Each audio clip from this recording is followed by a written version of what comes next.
नमस्कार साथियों की फैक्ट में आप सभी का स्वागत है। उम्मीद करता हूं कि आप सभी लोग बेहतर होंगे। सभी सनातनी और राष्ट्रवादी भाई बहनों से अपील रहेगी कि चैनल को सब्सक्राइब करिएगा, वीडियो को लाइक करिएगा और अधिक से अधिक लोगों तक शेयर कर दीजिएगा। सभी को मेरी राम राम और सभी को सुप्रभात। दोस्तों, वक्फ बोर्ड संशोधन बिल जो था वो ज्वाइंट पार्लियामेंट्री कमेटी के पास भेज दिया गया। उसमें सदस्य मनोनीत हो गए और रोज वक्फ बोर्ड की इस मीटिंग में, मतलब जब जब मीटिंग हो रही है, रोज झगड़े की खबर आ रही है। लेकिन मैं उसकी बात नहीं करूंगा। प्रधानमंत्री नरेंद्र मोदी ने कितना जबरदस्त पॉलिटिकल गेम खेला है इसमें, वह समझने की बात है। और अब तो असदुद्दीन ओवैसी चिल्ला चिल्ला करके बता रहा है कि भैया 90% वक्फ बोर्ड की जमीनें जिनके कागज नहीं हैं, अच्छा सीए लागू हो, एनआरसी लागू हो, वक्फ बोर्ड में संशोधन हो, ये हर समय कागज का रोना रोते हैं और ऊपर से बताएंगे कि हम तो भारतीय हैं, हम तो यहीं के हैं, हम तो कहीं से आए नहीं हैं। भैया कागज क्यों नहीं है आपके पास? सबके पास कागज है। कागज का रोना कोई नहीं रोता है। कागज का रोना हिंदू नहीं रोता है, कागज का रोना ईसाई भी नहीं रोता है, सिख भी नहीं रोता है, बौद्ध भी नहीं रोता है, पारसी भी नहीं रोता है। कागज का रोना मुसलमान ही क्यों रोते हैं? तो भैया कागज नहीं है ना, तो फिर जमीन भी नहीं मिलेगी। कागज तो दिखाना पड़ेगा ना, बिना कागज की जमीन कैसी आपकी? यही कारण था कि मुस्लिम लॉबी ने अहमद पटेल, जो उस समय सोनिया गांधी का करीबी व्यक्ति था, और जो उपराष्ट्रपति था उस समय, वो ये सारे लोगों ने मिलकर के 2013 में ये कानून बनवाया कि भैया वक्फ ने कह दिया तो वक्फ की जमीन हो गई और इसकी जांच कोई और भी नहीं करेगा। अब आप प्रूव करिए कि आपकी जमीन है। वक्फ नहीं प्रूव करेगा कि उसकी जमीन है, क्योंकि उसके पास कागज ही नहीं है। और वक्फ फंसता कैसे चला गया? वक्फ का मामला जब भी गलती से किसी कोर्ट में चला गया, हाई कोर्ट में चला गया, तो वहां या सुप्रीम कोर्ट में चला गया, तो वहां यही पूछा गया कि भैया तुम्हारी संपत्ति है, कागज कहां है तुम्हारा? तो कागज तो दिखाना पड़ेगा, और नहीं दिखाया जाएगा कागज तो फिर वो जमीनें सरकार की होंगी। ये मैं नहीं कह रहा हूं, ये खुद ओवैसी बता रहा है, स्कीम बता रहा है। और ये ओवैसी ज्वाइंट पार्लियामेंट्री कमेटी का ही मेंबर है। हालांकि एक बात और बता दूं, भारत में बहुत से ऐसे लोग हैं जिनको इन सब चीजों के बारे में पता ही नहीं था। अब जो चीजें खुल करके सामने आ रही हैं वो बड़ी शॉकिंग है, और ये कोई और नहीं खुलासा कर रहा है, एक खुद ही वक्फ बोर्ड वेलफेयर कमेटी के चेयरमैन ने खुलासा किया है कि असदुद्दीन ओवैसी ने 3,000 करोड़ से अधिक की संपत्ति वक्फ बोर्ड की लीज पे ली हुई है, उस पे कब्जा करके बैठा हुआ है। जबकि वक्फ बोर्ड ही कहता है कि 30 साल से अधिक की लीज किसी को भी नहीं दी जा सकती है। और किराया जानते हैं, कुछ 100 रुपए में देते हैं लोग। 3,000 करोड़ की संपत्ति कुछ 100 पे, उस पे इसने हॉस्पिटल बनवा दिया, उस पे स्कूल बनवा दिया, दुनिया भर की चीजें कर ली है, इसकी एक्टिविटी चलती है। दर्द वहां है। और चेयरमैन क्या कहता है? वक्फ बोर्ड वेलफेयर कमेटी का चेयरमैन क्या कहता है? वो कहता है कि 200 मुस्लिम नेता हैं इस देश में और 100 से अधिक संस्थाएं हैं जिन्होंने वक्फ बोर्ड की जमीनों को कब्जा कर लिया है, और यही सब सबसे ज्यादा चिल्ला रहे हैं, मुसलमानों जाग जाओ, सड़क पे आ जाओ, तुम्हारी सब कुछ छीन ली जाएगी। तो आइए इस खुलासे के बारे में पढ़ेंगे और असदुद्दीन ओवैसी ने क्या कहा है उसके बारे में भी समझने की कोशिश करेंगे। ना कि 90% मस्जिदों के पास कागज है, न यूपी की 1,12,000 वक्फ संपत्तियों के पास। ओवैसी का कहना है कि उत्तर प्रदेश में 1,21,000 वक्फ संपत्तियां हैं, जिनमें से 1,12,000 के पास कागज ही नहीं है। अरे बाप रे बाप, तो बड़ी दिक्कत हो गई। अच्छा, तुमने स्कीम भी बता दी सबको, तो जाहिर सी बात है इन लोगों को पता सब कुछ है कि क्या खेल चल रहा है, क्या खेल नहीं चल रहा है। और तेलंगाना में 90% मस्जिदों के पास नहीं, मस्जिद नहीं, वक्फ संपत्ति, सब वक्फ पे मस्जिद नहीं बनी हुई है, कब्जा है ओवैसी जैसे लोगों का। और मैं आपको बता दूं, तमिलनाडु, आंध्रा और तेलंगाना में कहा गया है कि वक्फ बोर्ड में दो हिस्से तब हो जाएंगे जब कहीं पे संपत्तियों की संख्या, शिया मुस्लिमों के संपत्तियों की संख्या 10% से अधिक हो जाएगी। इन तीनों राज्यों में 10% से अधिक संपत्तियां हैं शियाओं की, लेकिन शियाओं के लिए अलग से वक्फ बोर्ड नहीं बना हुआ है। ये दूसरे की बात करते हैं यार, और ये मैं नहीं कह रहा हूं, ये सरकार भी नहीं कह रही है, ये खुद ही इन्हीं के लोग कह रहे हैं। अच्छा, थोड़ा सा आगे चलते, बड़ा सब जोरदार और मजेदार है। एआईएमआईएम के अध्यक्ष, हैदराबाद के सांसद ओवैसी मोदी सरकार पर लगातार आरोप लगा रहे हैं कि ये जमीनें हड़पने की कोशिश कर रही है, वक्फ बोर्ड संशोधन का विरोध कर रहे हैं। उन्होंने दावा किया कि 90% मस्जिदों पर अपना स्वामित्व बताने के लिए मुस्लिमों के पास कोई कागज नहीं है। क्यों भैया, कागज कहां चला गया, मतलब ये अवैध कब्जा है, यही बात हुई ना। अच्छा, ओवैसी ने दावा किया कि अगर वक्फ कानून बन जाता है तो मस्जिद, ईदगाह, मुस्लिमों के दीनी स्कूल छिन जाएंगे। उन्होंने कहा कि एक बार मुस्लिम किसी जगह पे इबादत के तौर पे इस्तेमाल करना शुरू कर देता है तो वह जगह हमेशा के लिए मुसलमानों की संपत्ति बन जाती है। यानी जो रोड पे इबादत करना शुरू करते हैं, योगी बाबा रोक लगा दी उत्तर प्रदेश में, मतलब मुसलमानों की हो जाएगी। मतलब ओवैसी तो कह रहा है, मैं थोड़ी नहीं कह रहा हूं। अच्छा, उन्होंने कहा कि 33,000 वक्फ संपत्तियां हैं तेलंगाना में, जिसमें 90% के पास कागज नहीं है। ओवैसी ने आगे आंकड़ा देते हुए उत्तर प्रदेश और अन्य सारे प्रदेशों की बात की, कहा कि तुम्हारी संपत्तियां छिन जाएगी, विरोध करो इसका। अच्छा, आगे देखते हैं। अकेले ओवैसी के पास लगभग 3,000 करोड़ की संपत्ति, वक्फ में बदलाव जरूरी, जावेद अहमद। जावेद अहमद कौन है? जावेद अहमद वक्फ बोर्ड वेलफेयर कमेटी के चेयरमैन हैं। ठीक, ये खुद कह रहे हैं कि 3,000 करोड़ की संपत्ति है। भाई 3,000 करोड़ की संपत्ति है, और ये कानून बनते ही ओवैसी का स्वामित्व छिन जाएगा। आपको याद है ना, मोदी सरकार ने 20,000 करोड़ रुपया दे करके कहा था कि वक्फ संपत्तियों का डिजिटलाइजेशन करो। डिजिटलाइजेशन कैसे होगा? कागज दिखाओगे तो होगा, और कागज नहीं दिखाओगे तो नहीं होगा। भाई कागज नहीं दिखाओगे तो नहीं होगा। दर्द यहां है।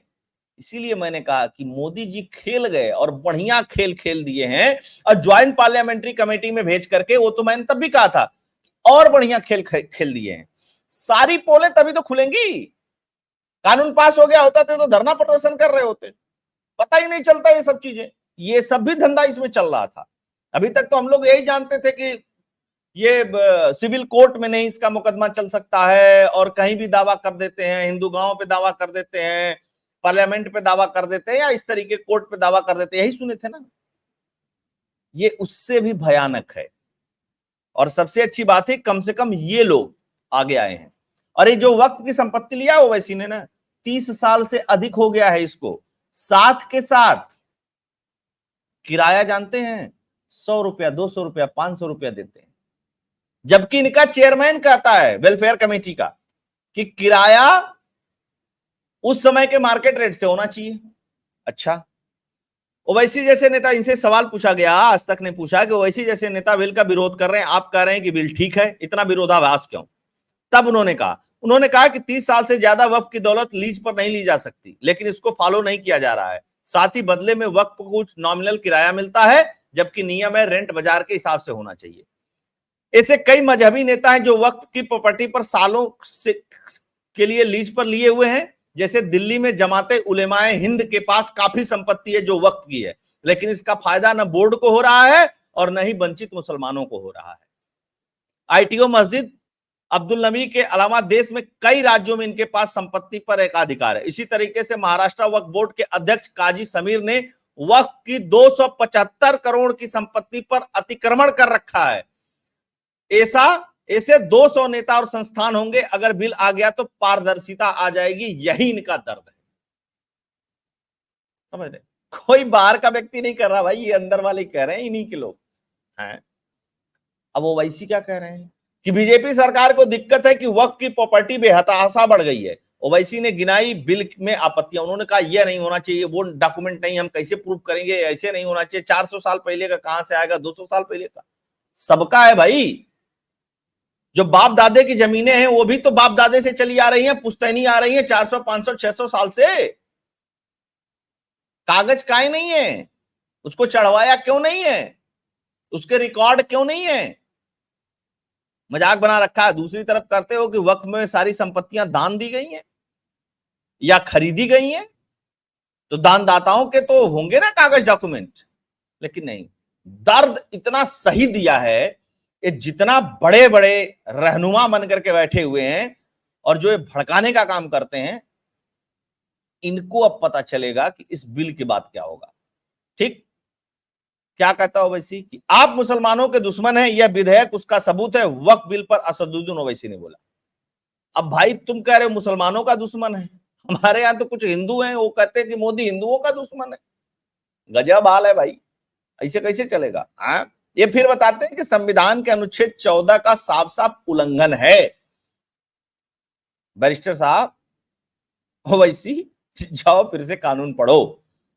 अच्छा, एक और सुनिए, बरेली में वक्फ बोर्ड का डायरेक्टर है, वो कह रहा है कि 5 लाख मुसलमानों को भाजपा की सदस्यता दिलवाएंगे या मोदी सरकार है वक्फ संशोधन बिल पास होकर रहेगा। गजब हाल चल रहा है भाई। जानते हैं क्यों?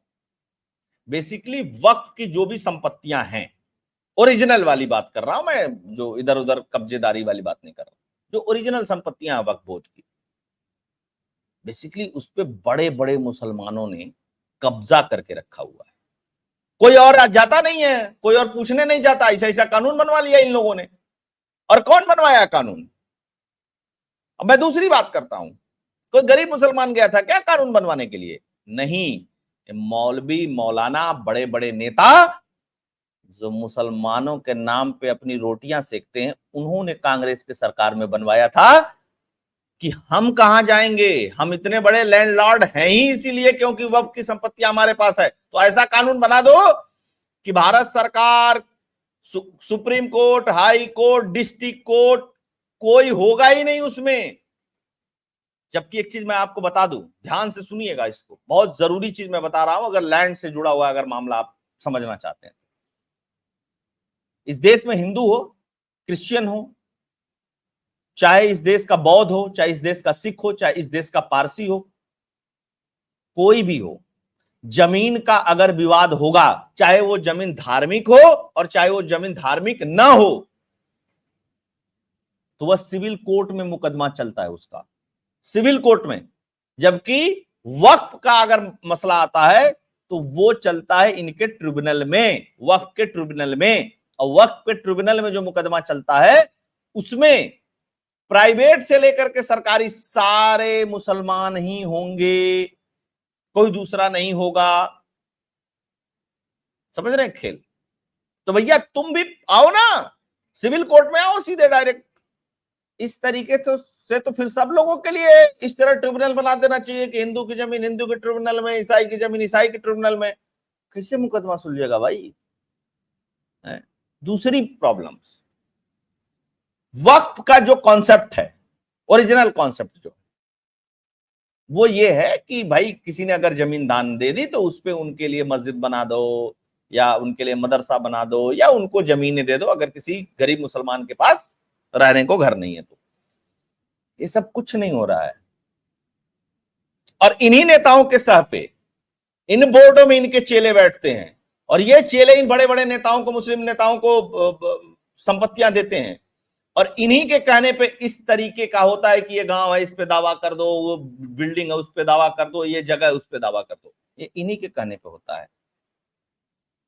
ठीक, और वो भी कैसे होता है? कांग्रेस के बनाए हुए कानून, जिस कानून में कहा गया कि भैया कोई सवाल नहीं उठा सकते। अच्छा, ये और क्या कहता है? इसको भी तो सुनना चाहिए ना। विरोध करने वाले को कौम का दलाल बताया इन्होंने, वक्फ बोर्ड के डायरेक्टर हैं बरेली के, कह रहे हैं कि वक्फ बोर्ड का विरोध करने वाले रजिस्टर्ड भूमाफिया हैं और कौम के दलाल हैं। ओवैसी, तौरीक रजा, देवबंदी, बरेलवी, ये वो लोग हैं जिन्होंने कौम के नाम पर दलाली की है और जमीनों पर कब्जा किए हुए हैं। भैया कोई दूसरा बाहर का नहीं कह रहा है, ये आपस में ही इस बात को समझ रहे हैं। अब मैं आपको थोड़ा सा लैंड से जुड़ा हुआ एक बहुत महत्वपूर्ण विषय बताता हूं। कोई भी लैंड हो भारत में, इनकी वाली छोड़ करके, है ना, ये स्पेशल है। खैर, देखिए एक चरण होता है लैंड को समझना होगा अगर तो 1888 में अंग्रेजों ने पहली बार एक कानून बनाया लैंड को लेकर के। उसके बाद उसके पहले तो अलग अलग तरीके की चीजें थी, कहीं जमींदारी प्रथा थी, कहीं मनसबदारी प्रथा थी, कहीं और भी बहुत सारी चीजें थी, राजाओं का था, फिर तमाम तरीके को, उतना लंबा नहीं जाऊंगा। आपने सुना होगा एक लेखपाल होता है, उसको कहीं कहीं पे पटवारी बोला जाता है, कहीं कहीं पे आरआई बोला जाता है। आरआई मतलब रेवेन्यू इंस्पेक्टर। उसका काम होता है जमीन के रिकॉर्ड को रखना, नापना जोखना, सारा काम उसी का होता है।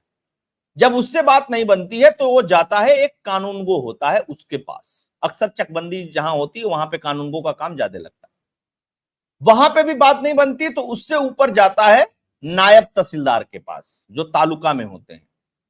उससे भी काम नहीं बनता है तो तहसीलदार के पास, जब उससे भी काम नहीं बनता है तो एसडीएम के पास जाता है, जिसको सब डिस्ट्रिक्ट मजिस्ट्रेट कहते हैं।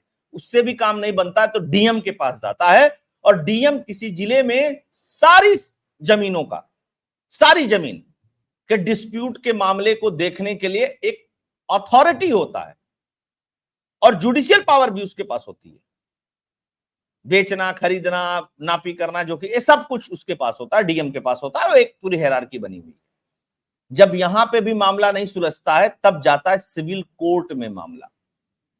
लेकिन इस सारी चीजों को बाईपास कर दिया गया पूरी तरीके से वक्फ बोर्ड में कि ये इनका किसी का कोई काम ही नहीं है। और उससे भी बड़ा मजाक क्या हुआ, कोर्ट को भी बाईपास कर दिया गया। समस्या यहां पे है। दूसरी चीज, एक और कानून है देश में, 12 साल तक अगर आप किसी संपत्ति पे अपना कब्जा दिखाते हैं और उसके बीच में कोई उस संपत्ति पर, उस जमीन पर अपना दावा नहीं करता, तो फिर वो जमीन आपकी हो जाएगी। उसको बोलते हैं लिमिटेशन पीरियड। समझ रहे हैं आप? तो खेल ये वाला चल रहा है, और इस वाले खेल पे मोदी बाबा ने जो खेल खेला है ना, बहुत बढ़िया खेल लिया। पहले तो लग रहा था कि खेला नहीं बढ़िया से हुआ, लेकिन खेला अच्छे से हो गया है, और इसमें संशोधन होगा। अब आप इस बात को मान करके चलिए कि वक्फ बोर्ड संशोधन बिल जो है वो तो पास होगा ही होगा, लेकिन जो 200 नेता और 100 संस्थाएं इनको कवच के तौर पर बना करके रखी हुई थी, उनका खेल खत्म होगा। और जब उनका खेल खत्म होगा तो उनको दर्द होगा, वो बहुत कुछ कहेंगे। तो होप दोस्तों ये खबर आप लोगों को अच्छी लगी होगी, ये वीडियो आप लोगों को अच्छी लगी होगी, कंटेंट अच्छा लगा होगा। आग्रह रहेगा कि आप लोग इस चैनल को देखिएगा, अधिक से अधिक लोगों तक शेयर कर दीजिएगा। अगर आप कंट्रीब्यूट करना चाहते हैं तो फोन पे, पेटीएम का नंबर स्क्रीन पे दिया हुआ, आप इसके थ्रू कंट्रीब्यूट कर सकते हैं, डोनेट कर सकते हैं। आप सभी लोग जुड़े, बहुत बहुत धन्यवाद। जय हिंद, जय भारत, जय श्री राम।